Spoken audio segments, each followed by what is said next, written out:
Standing wave reflectometry, or SWR, is another one of the sine wave test methods. In this case, a sine wave is sent down and reflected back. The incident and the reflected sine wave add up to create a standing wave. They always do on a wire.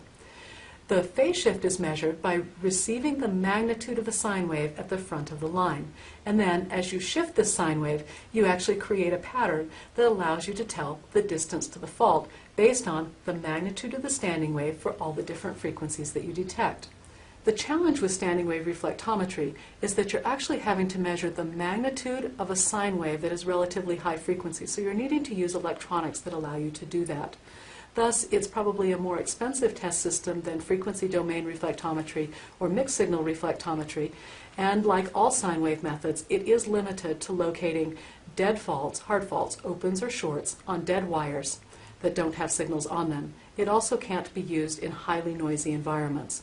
So standing wave reflectometry, one of the class of sine wave methods, is effective for locating dead faults on dead wires, but it's not effective for locating intermittent faults on live wires. LiveWire Innovation is based on the spread spectrum time domain reflectometry, or SSTDR method, that I developed in early 1999.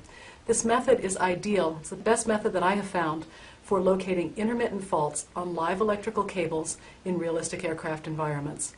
The reason this method is so effective is that it is able to send a signal, a pseudo-noise code signal, down the wire and receive the reflection back without interfering with the aircraft signal. In fact, we can be well below the noise margin of the aircraft.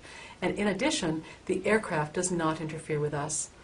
And that is because we are able to make our signals so small without the larger aircraft signal interfering with us. Very important part for this method.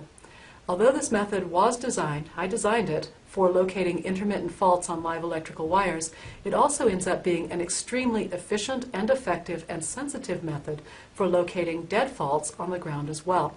The fact that we're able to control the sensitivity of this method allows us to do many other things that other reflectometry methods have not been able to and will not be able to do. So SSTDR is the method that I have chosen for LiveWire Innovation because I think it is the most effective method for locating intermittent faults and also the most sensitive method for locating dead faults on the ground.